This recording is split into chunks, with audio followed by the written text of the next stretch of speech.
What's up, everyone? I'm Nathan Graham Davis, and I'm going to re-break in as a Hollywood screenwriter.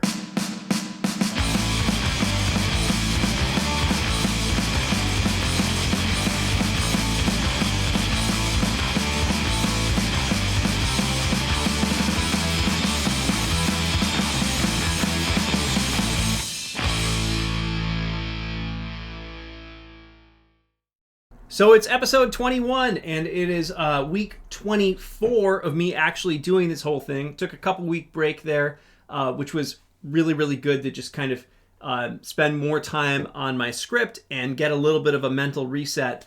And now I have been at this journey of trying to re-break into Hollywood for almost 6 months. So pretty cool. And what's really cool is that it feels like things are starting to click. If this is the first time that you're checking the series out, basically I was a professional-ish screenwriter like 6 or 7 years ago, meaning I had very legitimate representation. I had an option at a Hollywood production company, some deals in development, and so some things were going on, but I got out of the game a couple years after I got in, because a million things went south. It was super frustrating. I hadn't been able to turn it into an actual career yet. I was just too naive to know that that's super normal for somebody who's that new to their screenwriting career. So anyway, 2020 really did a good job of helping me to see what my priorities truly were. And I want to make movies. And so I am back at this.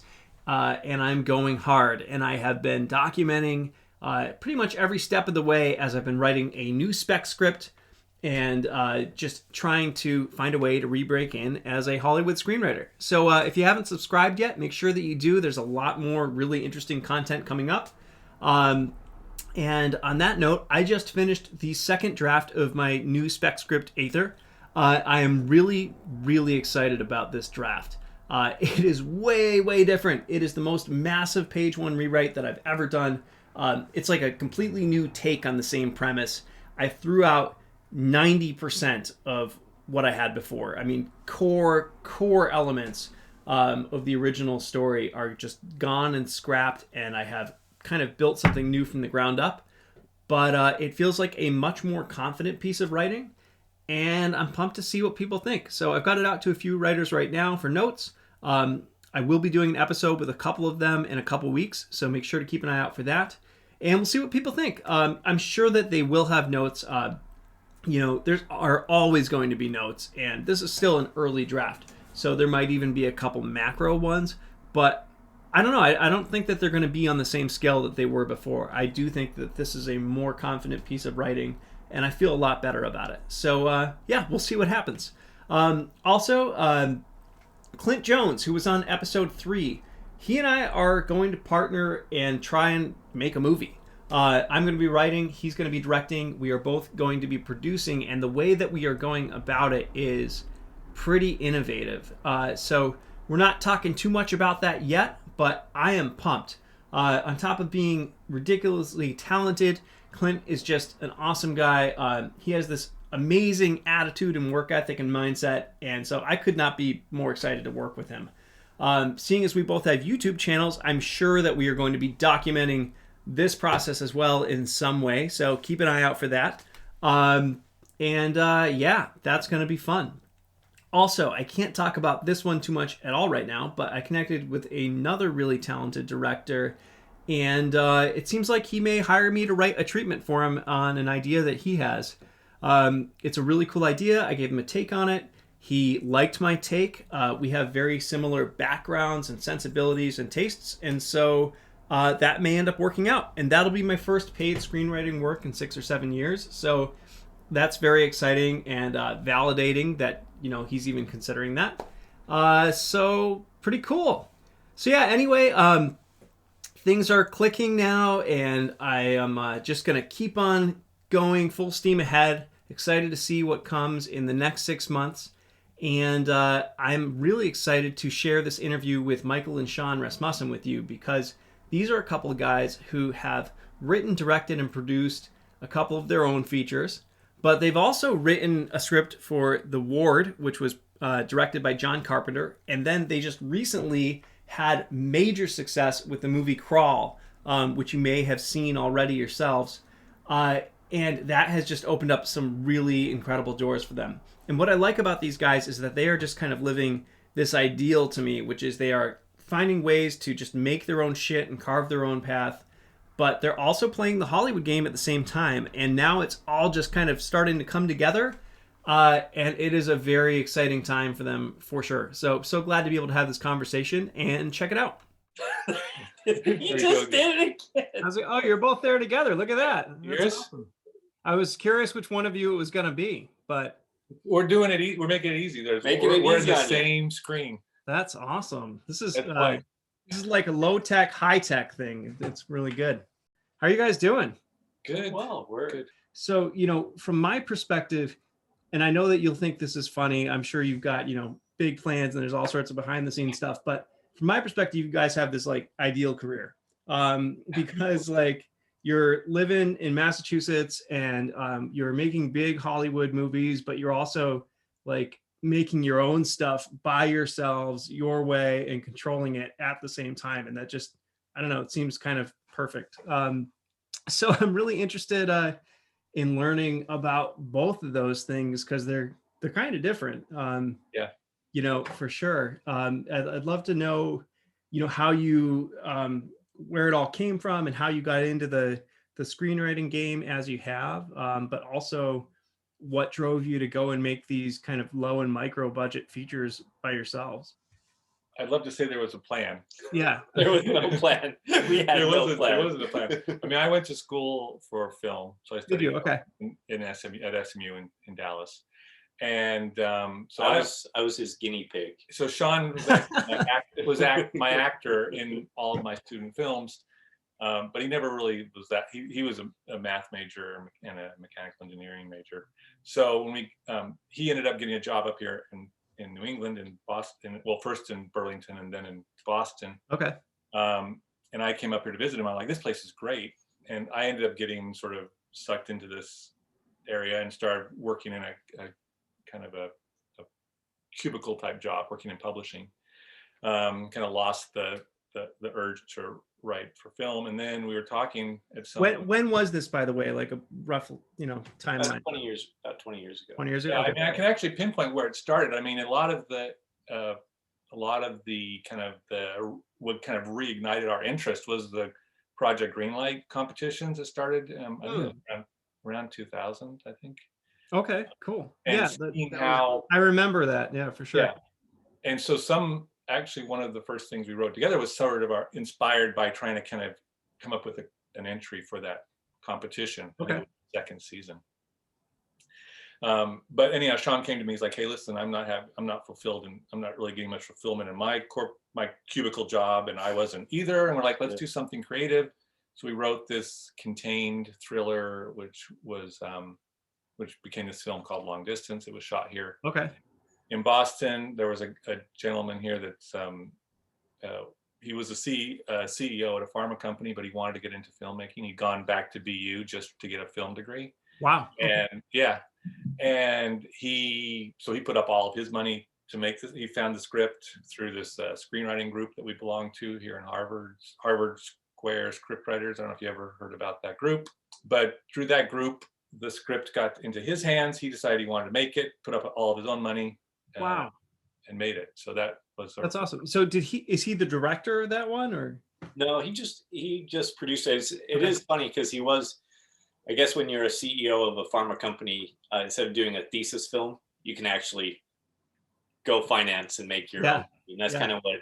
That's kind of, how awesome is that though, right? Like, you got all this money and that's what you're using it for, is to make like films and art. I mean, that's pretty cool. So it's really cool. But I do think that the lesson that we learned from that was, I mean, we wrote something that we could go and, I mean, it was kind of for Project Greenlight, but it was also with the idea that this is something that we could just go shoot on our own. It was like one location, very contained idea. And I think because it was so contained and so easy to shoot, that when this producer read it, not only was it a great story, but he could instantly see that that was something he could make on a moderate budget and something that he was interested in. But it was totally a fluke that someone else made it besides us. And So you had been planning to direct it yourselves when you wrote it. Okay, cool. So that was actually one thing I was curious about, was whether, you know, directing was always something that you were interested in or not. So that was the plan from the start. Yeah, the writing was sort of a step to direct, to get the film made. We had to write the script. So, but yeah, we were always hoping to be filmmakers in the beginning.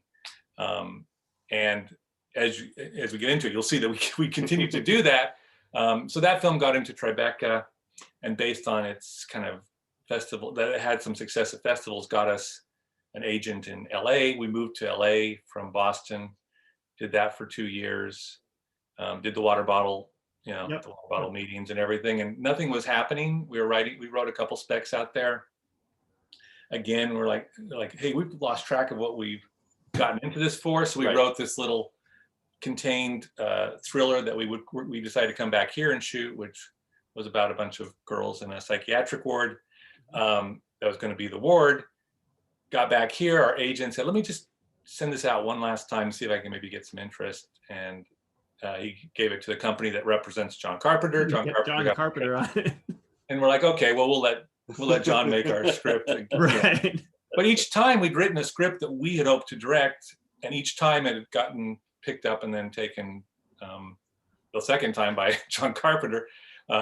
So at that point, we're like, the next one we're directing, come hell or high water. And so that's how we got into we ended up writing Dark Feed and made that ourselves here in Boston, and The Inhabitants, which we wrote after Dark Feed, because we learned so much from that first filmmaking experience that we wanted to go right into the next one and use those not make those mistakes again. But by the time we were done with that, and this long way of getting around to it, like, as we had done two of these films back to back and doing the directing, producing, Shawn, I held camera, Shawn held boom. So you're really like doing everything yourselves. There's not a crew involved or anything, right? We were just exhausted and creatively kind of spent, and that's when we said, which goes right back to your project. We're like, we need to write something that can get us back into the game of speccing. And that was Crawl. We sat down and we kind of wrote the script. We had no representation at the time. Oh, really? Okay, so you had no reps when you wrote Crawl? No, because at that point, we kind of mutually agreed to kind of split with our team, because he wasn't interested in our little low budget horror films that we wanted to make, and we weren't really getting anything from that arrangement. So we just split. So we were on our own completely, and we wrote Crawl. I pitched the idea to Shawn. I don't know how much you know about that backstory, but I just basically pitched it to Shawn. I was like, hey, I have an idea that's been sort of percolating since because right after school, I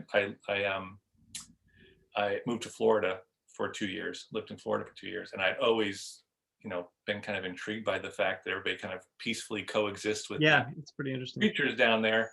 There was a canal right outside our apartment, and you'd see alligators kind of swimming in those waters. And I was like, that's kind of weird. So anyhow, that had been percolating for a long time. And I was like, hey, dude, I have this idea of a woman trapped in a crawl space during a hurricane that's kind of got to fight off alligators.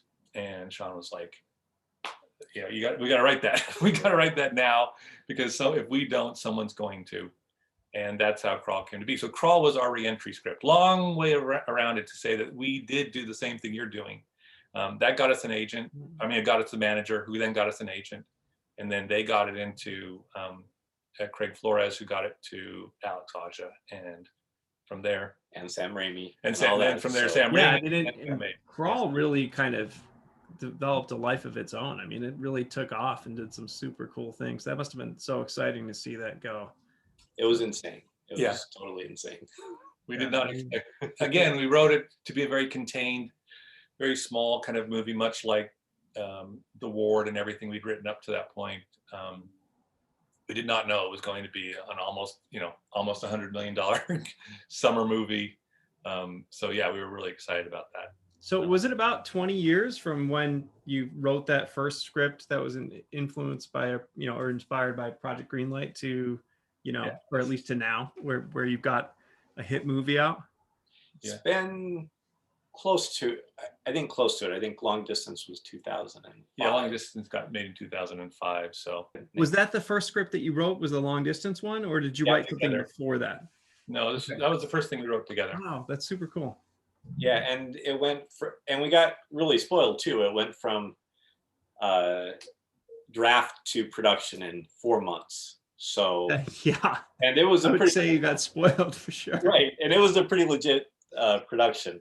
It wasn't a micro budget production. So yeah, we got spoiled. The Carpenter project took like 5 years to get that made, which I mean, it was fun getting a chance to work with Carpenter and develop with him for a long time. But I mean, that's the nature of the film business. Is people say it all the time, right? It's kind of a marathon, and each project is a miracle, but it really is, I think, a miracle. I think Crawl was what, 3 years from 3 years from the point that it got, like the attention and went out wide to the point where it got made. It just takes a while. So we're an overnight success. Right. In 15 years. I mean, it is pretty interesting though, that first script of yours though, that got picked up in that way. Certainly because first of all, my first script was not anything to write home about at all. Like I would never show it to anybody at this point. I really wouldn't show my first few to anybody. So I think that's really cool that, somebody was so excited by it that they actually put their own money down to make it. I mean, that says a lot about you guys as writers. And so this was just somebody that you met through not even really intending to meet somebody to make it. You were just in your screenwriting group and it became. Right, exactly. We were in, like Mike said, this Harvard Square screenwriter group. We just put it in there to get feedback so that we could shoot it. And the guy that headed up the group, this guy Scott Anderson, who still's a friend of ours, just thought it was so cool and commercial that he sent it to Glenn Cooper is the producer, sent it to Glenn, knowing that he was looking for something to shoot, and it went from there. It's awesome. And you were planning to make that around home as well, right? Like, so, so. And it was shot here in Boston. It was shot in down in the Longwood kind of medical center. It was funny because it was shot in an abandoned psychiatric hospital. They built a set inside this old hospital. And so and it was shot overnight. So it was basically every night from 5 to 5 in the morning, they would be shooting in there. And we got to go hang out on set for 2 weeks, I guess. For however long we wanted to. And that gave us the inspiration for something like Dark Feed, which was basically about a film shot in an abandoned psychiatric hospital. Yeah. So, I mean, and that probably gave you at least some insight as to how to write Dark Feed, I'm assuming, right? So that you could make it a little bit easier and figure out some shortcuts around crew and whatnot. And Well, it was funny because they had just shot the Leonardo DiCaprio film, the Shutter Island. Right. Yeah. A couple years before Dark Feed. Yeah. And so Medfield was one of our locations for. They actually were still using that as a place that we could get. So we did shoot out at Medfield, and then at this place in Taunton that was another one of their sets. So they'd already kind of laid the groundwork for films kind of going into these buildings, and we were just kind of like following. Right, we followed right behind them. Like, hey, you guys made your movie for $200 million. We've got like a fraction of that. Yeah. So it doesn't come across as much as we wish it would have, but we did shoot in these places similar to what Shutter Island did, and we had a lot of really great professional crews from around Boston that came in and did set design, built elevate, like these things that like no one that watches the movie cares about it, but like the elevator was built from scratch, the morgue was built from scratch, some really cool stuff. But it was a great experience, except for the fact that we were doing kind of everything along with shooting the film, and it's tough.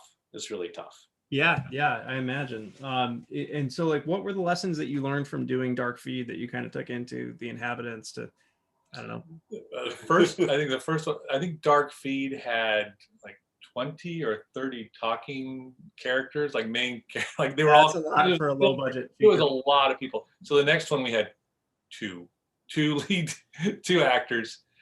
We had a set. So it came about because Glenn Cooper, who produced, he was also an investor on Dark Feed, because we've stayed friends with him.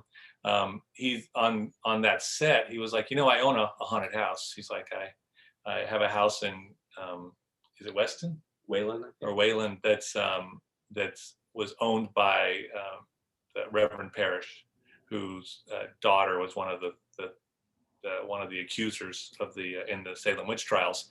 And there's a woman in black that lives there. We peacefully coexist with her, and we're like, oh, maybe we could shoot a film there, like a horror film there. And he's like, yeah, let's do it. And so after we finished Dark Feed, we kind of sat down and kind of came up with a story that kind of incorporated some of that history and used that house. So we had a house.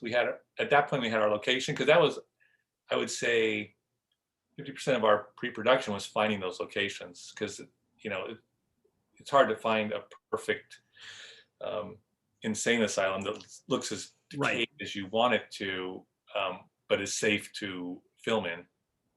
And so this was so much easier, because Glenn and his family lived in the house while we shot there. It was so nice. It was so much nicer. And the budget was way more comfortable, for sure.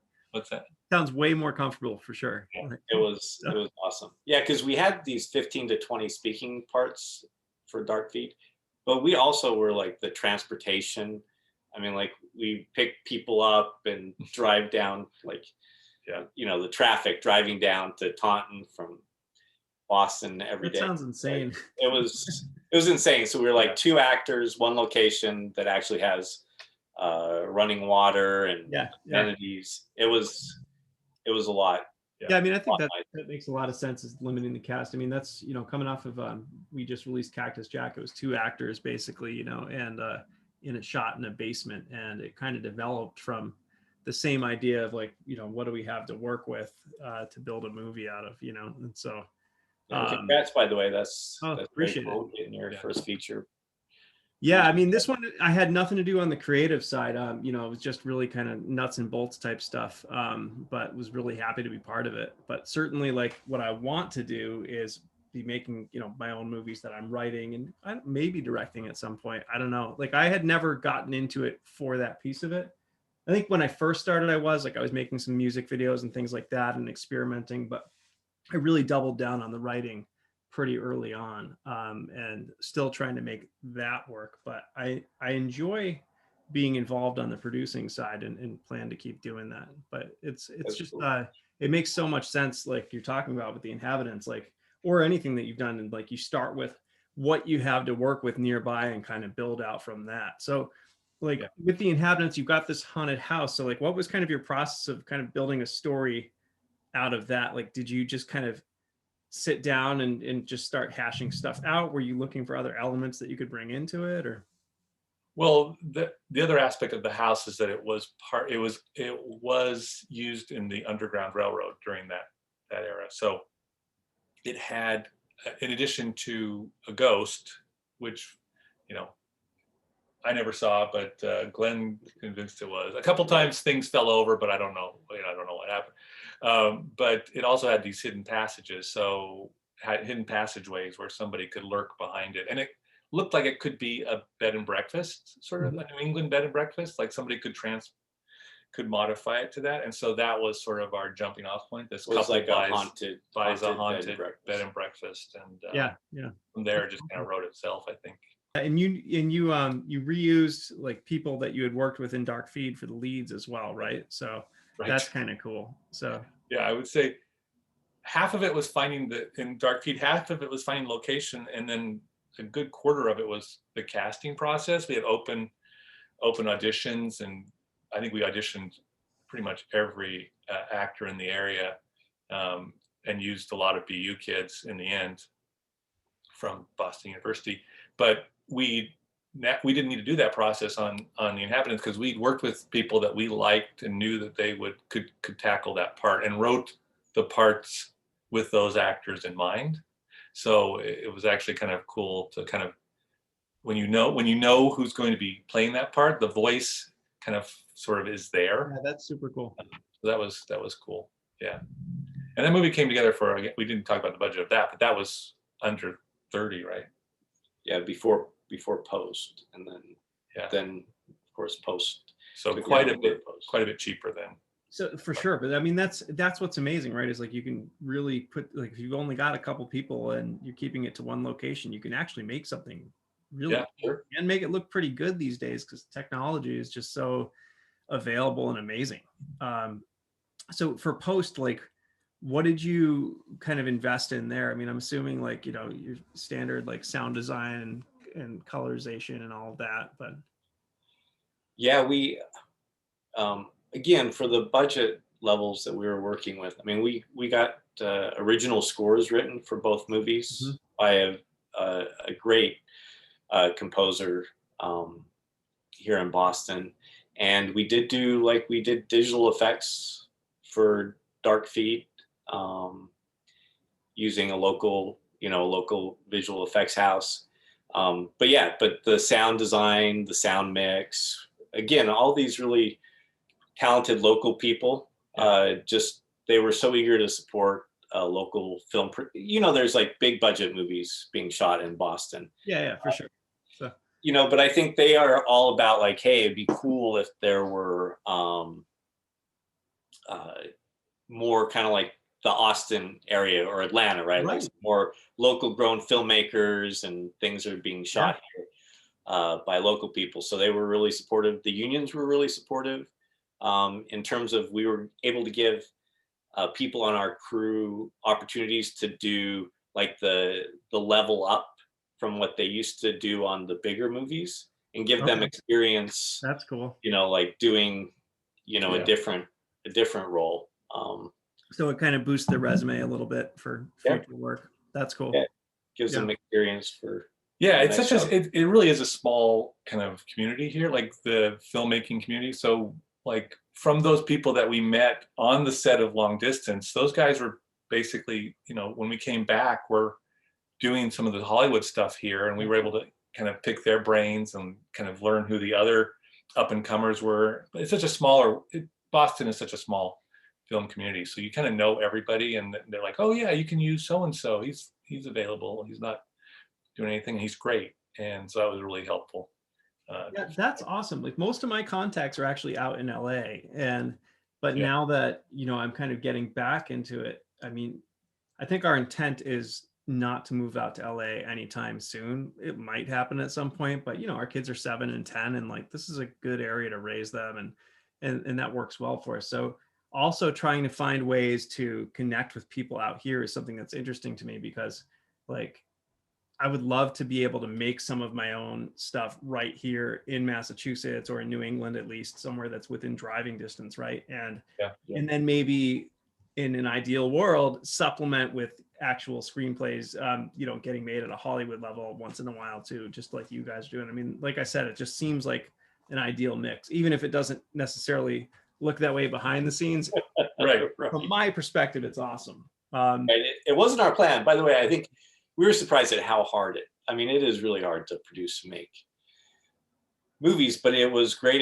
It was great experience for us, because then later on, after Crawl, some opportunities have come up for us to produce bigger things. That's what I was going to ask that. Yeah, I mean, I feel like that's got to give you guys a little bit of cachet, right? Like, so.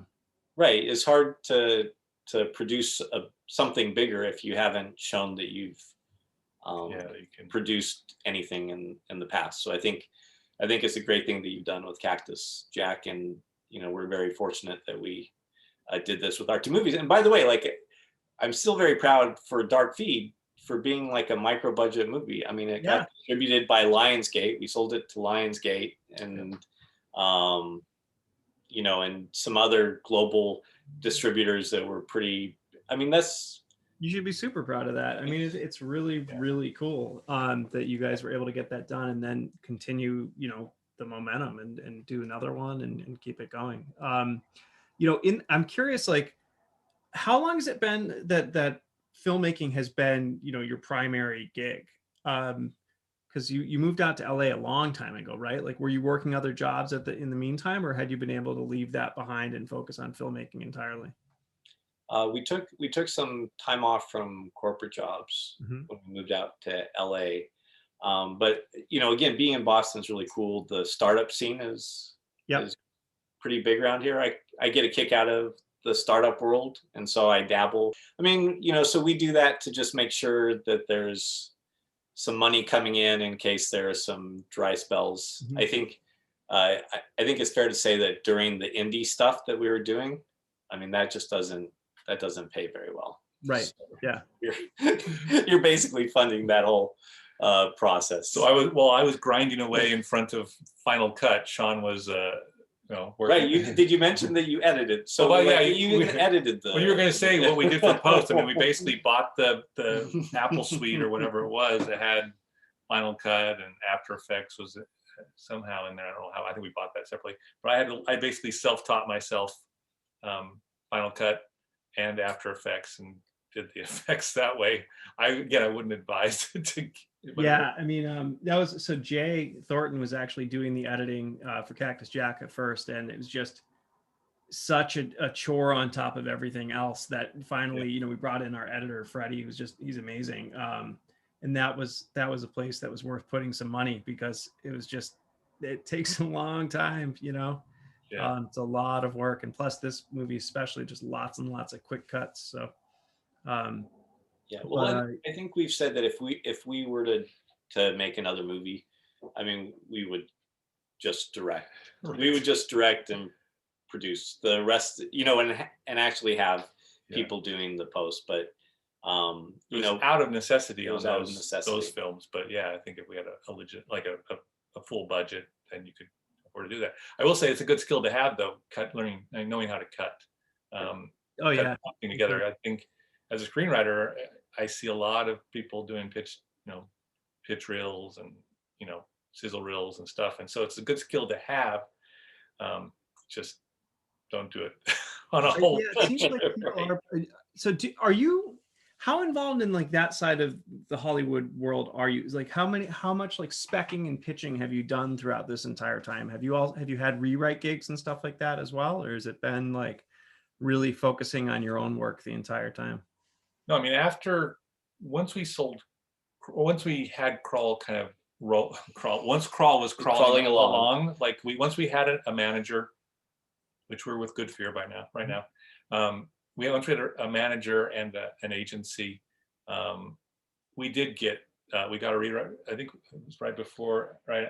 We did get a rewriting gig for a smaller film, and then we did rewrites on Crawl, got that all set up.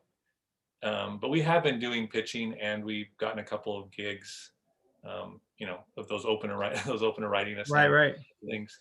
And by the way, I don't know if you know this, but so like right as Crawl was in production, we took an indie project up to the Fantasia Film Market, which is in. No, I didn't know about anything that you had going on then. So we did. So what happened was we took a project up there that we were trying to get to indie financing for. There's a cool market called Fantasia Film Market.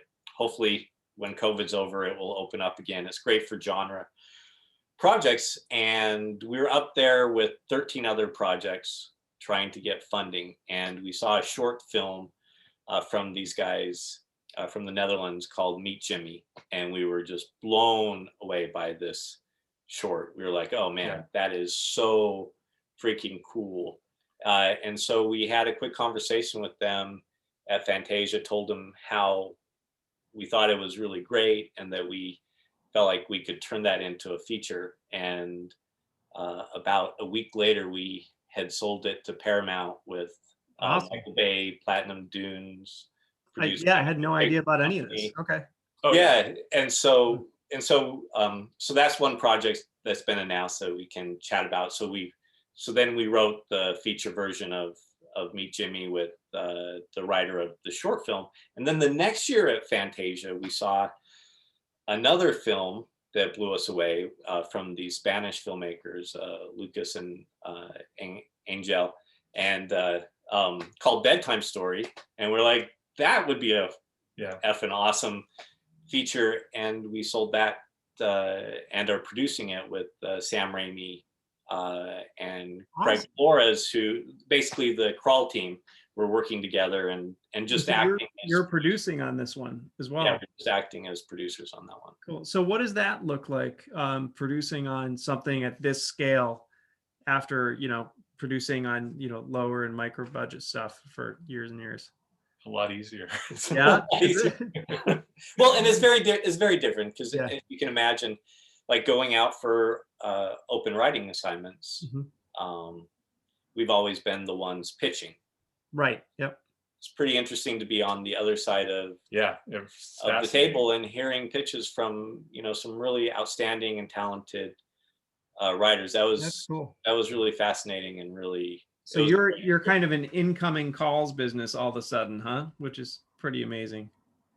Like, I don't know if it's quite that. Yeah, I would. I don't know if it's changed like that. I would say that it's nice to be on the other side of it on at least on Bedtime Story. But it is fascinating because, like, you can see you can find spec scripts online and you can read how other writers write, but you don't see a lot. There's not, unless you're in the room, you don't see how other writers pitch. Right. Yeah. And so it's kind of a skill that it's kind of fun to see and knowing that it's not you that's got to perform, it's them, and you just have to sit there and go, oh, interesting. So yeah, I mean, it's got to be like, first you probably have a lot of empathy for people that are really nervous or whatever, and then and then also it's probably you see people who are good at it, you're like, I should have been doing that all along. So there were a couple of times where we're like, oh shit, that's a smart way to do it.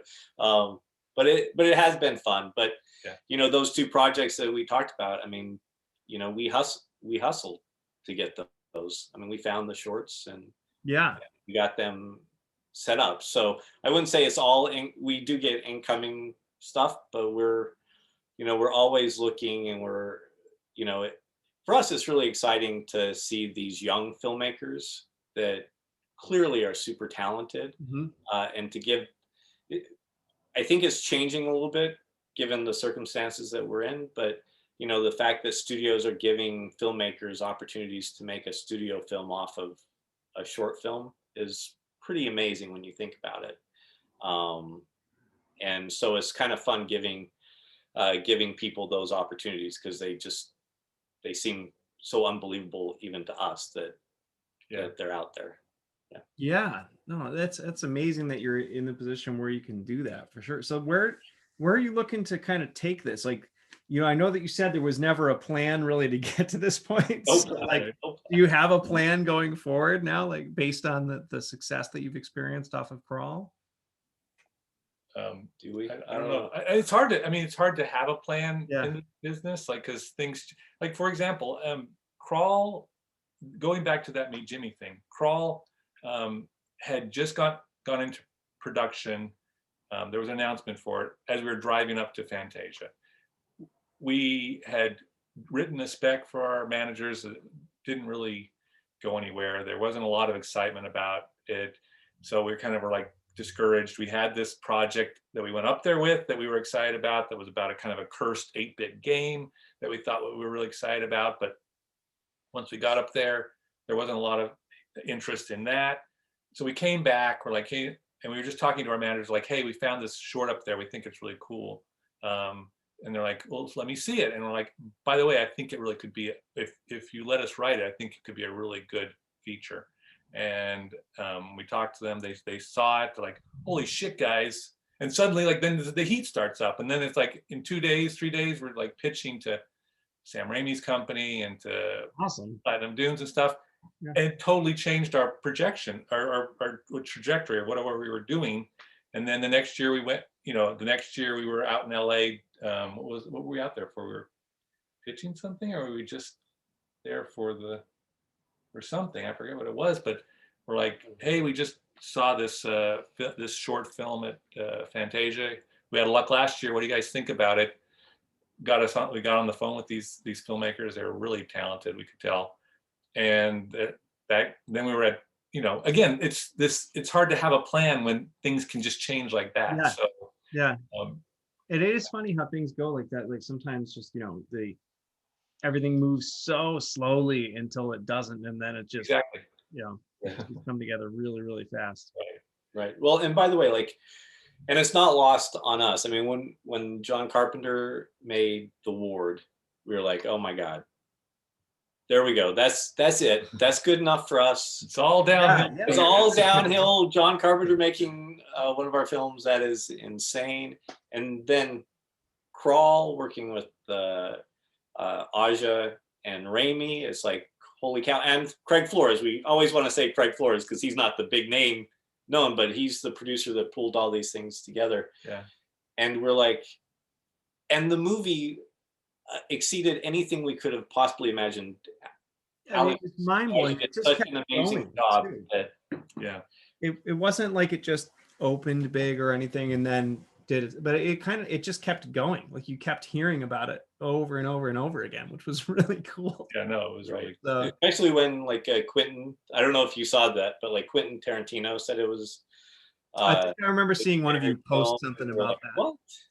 We were like, what? We were like, holy cow. So anyway, we feel very lucky because we know this business there's a lot of luck involved.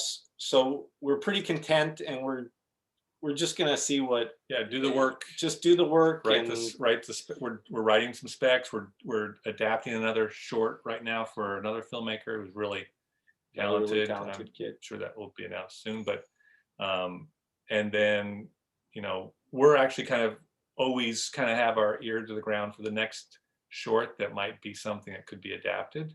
So I guess that's one thing that we're trying to do, whether we produce it or write it or both.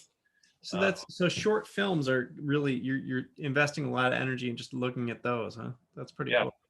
Yeah, I wouldn't say a lot of energy. No, it's just when we see something that is fabulous, even if it, it's weird because for a short to be something that the studios will want, it doesn't just have to be a great short. It has to have something very commercial. For example, Meet Jimmy is about a serial killer that comes to life through a podcast. So it's sort of like Nightmare on Elm Street meets The Ring, right? It's very commercial. It's very obvious how commercial that idea is.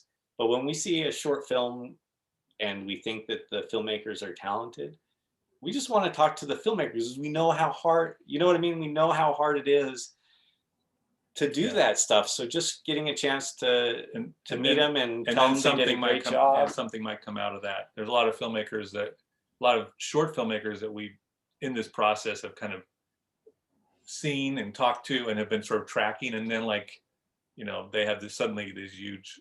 There's something signed by our. I just saw a short a couple days ago that was just released because somebody tweeted about it. So you may not have seen it yet, but if you should definitely check it out. It's a great horror short. It's by, I think Chloe Wicks is her name. I don't know her, but it's called Cubicle, and it's just like this 4-minute short that takes place in a bathroom stall, and it's absolutely fantastic. Like, I mean, the tension from start to finish is awesome. So.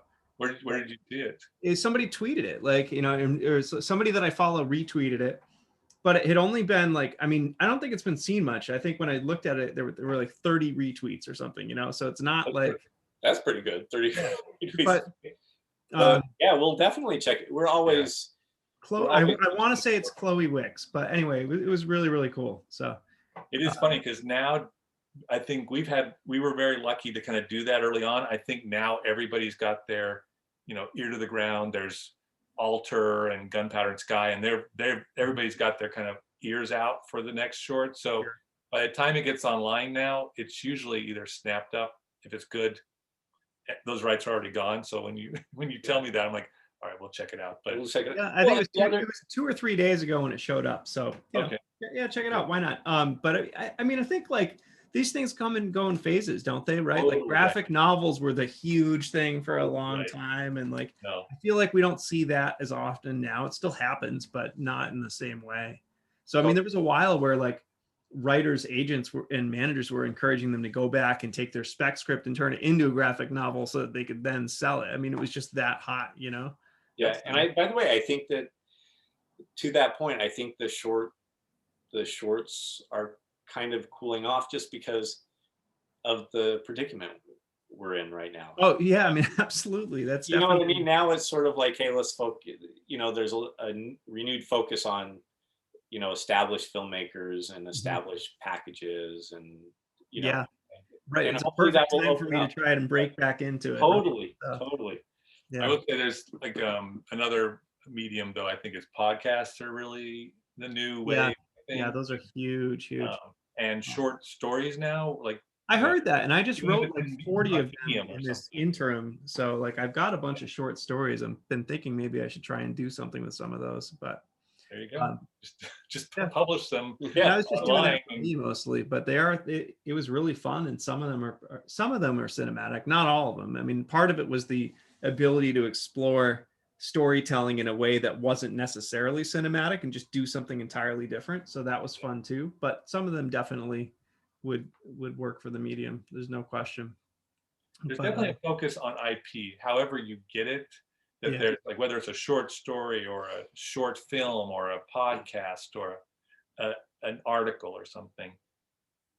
I don't, you know, there's different ways of grabbing those, but you read a great article or something. There was a one about the mother who tracked down the killers of her daughter. That New York Times article that Blumhouse snatched up. There was a bidding war for it. So you never know what that IP is, but it seems like there seems to be a focus on some pre-existing content, however it's formatted, before you get to the screenwriting stage. Yeah, and by the way, and the other thing that we're seeing now, which bodes really well for you, is that, you know, people are looking for finished screenplays, right? So if you write a screenplay that blows people away, I mean, that's what people are looking for right is now. the spec market that good right now? I mean, I had been hearing it's been cooling off quite a bit, but I'm not saying that the spec market is hot, but what I am saying is, like, in terms of like packaging, oh sure, yeah, the packaging is with like a finished screenplay, you know, actors, directors, and stuff. So it is weird. Like you hear all the time that it's all about IP. So you find this great short film or something, and you take it to them like, yeah, that'd be great. I wish there was a screenplay to go with it. And then, you know, so then you're just like, oh, okay. So we Got still it. need a screenplay. So you're still maybe writing that screenplay on spec, but it's based on an IP, and you're hoping it goes somewhere. But I mean, it is interesting. Like, you know, Crawl was not based on IP at all, but it you know, blew up and did something great for you guys. I mean, I'm assuming you wrote a lot of specs in between that didn't necessarily go anywhere though. Fair amount. I mean, I'm not a huge amount. I mean, luckily we've been pretty lucky that a lot of the stuff we write has either been made or, you know, there's like, you know, there's like 10 or 15 that are sitting on the shelf right here I can look at. Yeah. And I'm not saying we don't still write specs. We still do write specs, but you know, when you have an opportunity to do like something like find a short and then get attached to that, or if you have an opportunity to produce a short or something, or not produce a short, but produce a short into a feature, you know, that's easy. It's easy. That's super cool. I mean, honestly, like, I know you were saying that there wasn't a plan, but I mean, or you're saying there's a lot of luck involved, which obviously there is, right? Like, I mean, certain elements came in for each of these stories that you're talking about, but also it does seem like there's been a lot of intent behind everything you've done. Like, even with that first one, like you wrote it around a place that you knew you could shoot it in Boston for cheap, you know? Right. And like, if you had written some big explosive spec, maybe somebody would have been impressed by the writing, but nobody would have invested their money into getting it made, and that wouldn't have kind of given you the confidence and momentum to go and do the next thing. Yeah, because if you know, we say this all the time when we like go to like screenwriting classes, or, you know, and speak to students and stuff, is like, if you write something that's contained, guess what, you can blow that up. But if you write something that's just, you know, like huge, it's really hard to get it contained. And so if you've written a story that's compelling enough, if you have written something that's also producible, that really gives you a leg up, whether you're going to shoot it yourself or, you know, but like the big $20 million it's a lot harder. So I mean, and it's funny because that's what I'm writing right now, but then the next thing that I want to write is something that I could shoot in one room with just a couple actors, you know, and it's kind of like I want to keep on playing in both of these spaces where maybe I can make something on my own, but also try and get those big movies out there, the type of things that, you know, I pay to go to the theaters to see when theaters are actually a thing. So, you know, someday I'm hoping theaters are still around and I'll be able to see, you know, my name in the credits up there. I think they will be. They'll definitely still be around. And getting back, drive-ins are a thing. So, but getting back to the fact that I don't want to seem like we don't have a plan. We do have a plan. I guess I just don't want to verbalize it and jinx it. You know, there is a plan, and when we look back, there is an order or structure to what we were trying to do. It's just how we got there is so convoluted that I don't want to say that this is where we want to be in 5 years exactly, and how we're going to get there, because it just seems like you can take so many left turns and right turns. Right. Yeah, like you said, our plan when we wrote something contained in a mental hospital was not that John Carpenter would come on board. Right. You know what I mean? It's sort of like, holy cow. Did that turn into any momentum for you guys after? Because it does seem like something that, at least, it seems like something that should, right? Like, and I'm sure that, you know, that was what you guys expected out of it when you knew that John Carpenter was going to make your movie. Yeah, I think, I mean, I think that actually was probably one of our mistakes. I mean, I think we wanted to use the momentum from that to make movies, which we'd always wanted to do. So we came back, we already were back here, but we used the momentum from The Ward to create Dark Feed, and then The Inhabitants. That time might have been better spent writing specs or getting the next screenplay, you know, the next thing from the John Carpenter, the brothers who wrote for John Carpenter's The Ward. So I do think that actually kind of stalled some momentum, but we really wanted to do that. We wanted to take a stab at it and show that we could do it. Yep. And it was sort of, it seemed right at the time because everybody was kind of doing DIY films, and this was right when there still was a DVD market, and so you could actually make a movie and a low budget movie, and it actually could be very profitable. That's really dried up a lot it happened so quickly too. I was really shocked. It really did happen quickly. So, so do you feel like that was the right call? Like, you know, I know you said you think it was one of your mistakes, but like now you have those movies under your belt, which probably does help when you're trying to produce other things, even though you're producing it at a much bigger scale now. Yeah. You know, having done it. I think it just would have been a different path. You know, like it probably would have been smart to focus on taking the momentum of the John Carpenter movie to do more writing.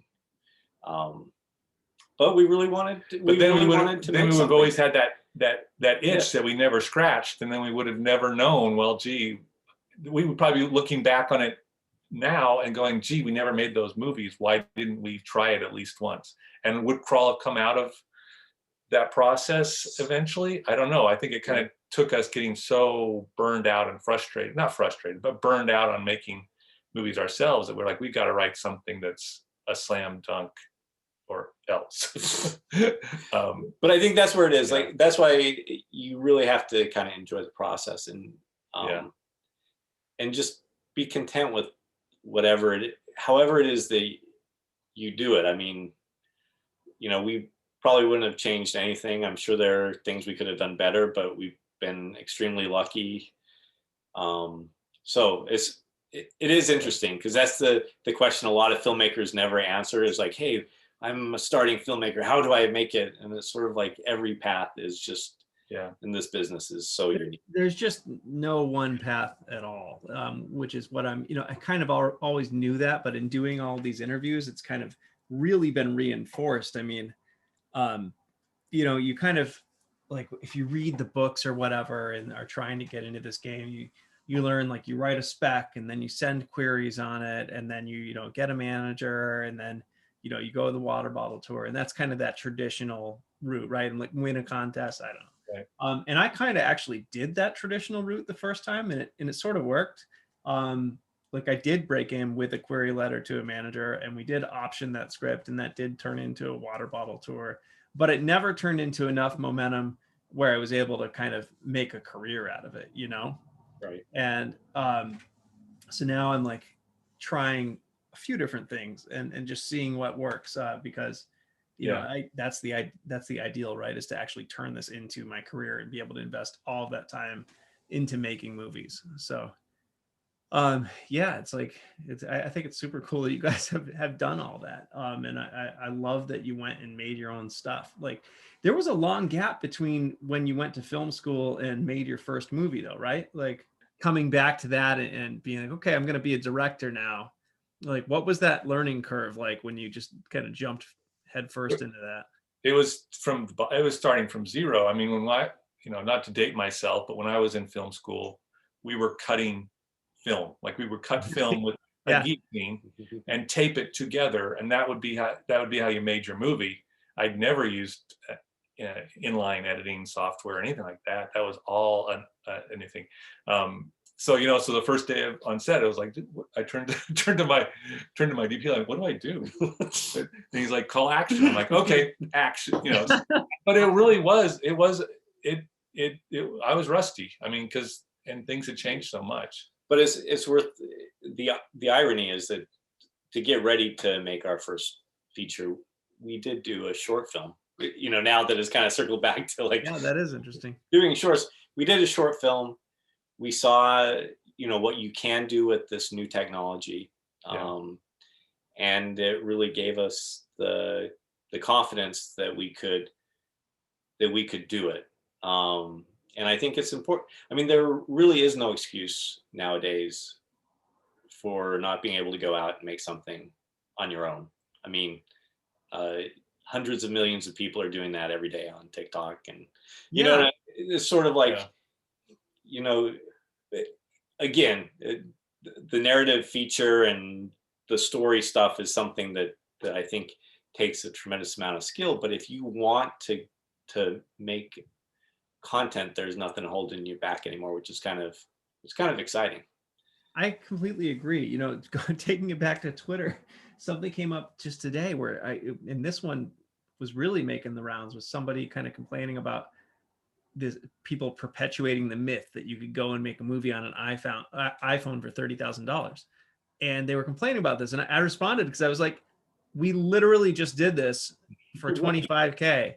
And yes, there are 2 actors and it's in a basement, but it looks and sounds really good. Did you shoot it on an iPhone? I mean, the whole thing's made on an iPhone. I mean, there's some lenses that, just like, aftermarket stuff. And they ended up doing a lot of the sound as ADR because it was tough to get good sound in that basement. So a lot of it ended up being ADR and then kind of fixing stuff in post. But it was, it's amazing what you can do. And so I really am itching to go out and do that same thing myself now that I've kind of been involved in it. And like, I'm really excited by that idea. So I think it's so cool that you guys have done it. But but you're also writing the spec too. So now we're kind of getting off. Yeah. Yeah. It's, it's like, it is kind of this like thing where I'm still holding down a day job and I still have a family. So like there's this shiny thing and there's this shiny thing. And so you do have to kind of stay the course. So I really want to get this spec done and really buttoned up and in great shape. And then I have a friend who's a director, and we've been bouncing around a lot of ideas together. We want to try and make our own thing. But it's, I think at the end of the day, trying a few different things makes sense because there really is no one path to get it done and make it work. Totally. And by the way, this is content you're creating as well. This series, which is pretty amazing what you can do nowadays. Right. I mean, this is just me recording with Zoom and a phone and a microphone basically, and that's about it. It's time consuming, but it's been cool to do. I've been learning so much from this process, and I think it's valuable to some people out there. So it's been cool to do it, and I really appreciate you guys being willing to come on and be part of it. So totally. Well, hopefully when all this COVID stuff dies down, I'll have an opportunity to buy you guys a couple beers since you're so close. We're open to that anytime. Yes. Beer. Just say beer and we're there. All right, cool. We'll make it happen. There's a little New England contingent that's never really gotten together, and it's kind of, it's crazy. Writing group. So we got to make that happen somehow. Yeah, agree. Totally agree. Cool. Well, guys, thank you very much for your time. It's much appreciated. Any other thoughts or, sound bites or advice that you want to throw out there, or anything that you want to promote that you're excited about? I think, like you're doing, you just got to just keep doing the work and worry less about the success or what it leads to. Just enjoy the process of writing the spec and get as much as you can out of that, and hopefully it will lead to something. But and the takeaway really, I think, is accidentally we've come to this on this call, is that there is no one way in or one way back in. There's all these different ways, and you never know what's going to hit tomorrow. It could, you never know. So it's just keep trying, I guess. Just keep taking shots. There were a lot of failed attempts that we didn't even discuss, but a lot of failure for the successes that you only hear about the successes. I mean, it's like the whole like Instagram syndrome going on right now, where you see everybody's perfect life, right? Exactly. That's kind of what I meant when I said, like, my perception is that you guys are like living the ideal right now, even though I realize like there's probably a lot more to the story than that. Like, but it seems amazing. It's funny, like, I think it was, I don't know if it was like right as we were getting started into, or right before Long Distance was made, we, Creative Screenwriting had a contest that was titled the next great John Carpenter film. Like, enter your screenplay and John Carpenter will read it and make it into a film. We entered a project into that, did not win. 10 years later, we're making the next John Carpenter. We made the next John Carpenter. How crazy is that? So it's just like, you never know how that's going to happen, but anyhow. So crazy. Like, just because when, you enter a contest like that, that's like this big pie in the sky type thing. And then you went to, you wrote something for yourselves to make, and that ends up becoming the next John Carpenter movie. Right. That's so cool. I love that. So very fortunate. Awesome. Well, guys, thank you very much. I really appreciate your time, and I hope you have a great rest of your weekend. Let's see what Brady does. Yes. Go Brady, go Gronk. Let's see what happens. All right, guys. Have a great one. Have a good one. Huge thanks to the Rasmussen brothers for that. I am so inspired by that conversation, and just to kind of stay the course with producing my own work while also working on these big Hollywood specs. That was really, really cool. And just like everybody I've interviewed, their story is one of really hard work and perseverance. They had their first movie made really early on, exceptionally early on, but it was still a very long time between that and when, they were able to take things to the level and the Hollywood level scale that it's at right now. And what really kind of helped them stick with it was just enjoying the process and having fun. And that's also another through line that I've seen, through all these interviews, is that, if you're not enjoying it, then it's not worth it. And you should probably be doing something else. But if you can find something that you love about it, then you should just be going all in and sticking it out, staying the course and persevering, because that's really what it takes to find success in this game. So anyway, on a completely different tangent, but along the lines of helping you find success and break in and all that, it's kind of contest season right now. Nickel, Austin, and Paige, which in my opinion are the three most important screenwriting contests out there, they're all open for entries. I just did a polish on my script, The Continuum, back in December, so I have entered that. And I plan to do the same for ÆTHER once it's ready. Unfortunately, that's going to be even more expensive because it's going to be a few more weeks before it's ready. And unfortunately, the prices go up as you get closer to the deadlines. So, on that note, I do think that these are worthwhile contests. They're viable ways to get read by reps and producers, the people that can make a difference with your work and your career. But I really want to recommend that you don't submit unless you know that your work is at a professional scale already, because they are so expensive. Like, I just spent over $200 submitting The Continuum, and it's going to be even more for ÆTHER. That's a lot of money for something that's a long shot. I mean, some of these contests are getting like 15, 16,000 entries, you know? So you're really up against some really stiff competition. And if your work is not ready, don't bother. There's always next year. I know that gauging whether it's at a professional level, like that's something that's kind of hard to quantify, but it is sort of doable. Like if you've been following my advice and reading pro scripts and, you know, exchanging notes with other writers and they're giving you feedback, you should have an idea of where your work's at. And, you know, if the feedback that you're getting, people are saying that it's pretty good and that it's at that pro level, then yeah, submit it. Go for it.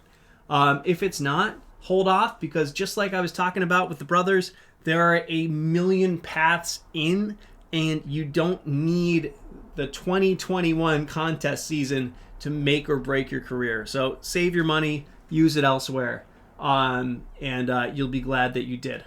But if you do submit, I wish you all the best. Good luck to you. And on that note, that's episode 21. Thank you so much for checking it out. Make sure to subscribe if you haven't already. And share this episode with a friend that you think might get something out of it. Smash cut to black.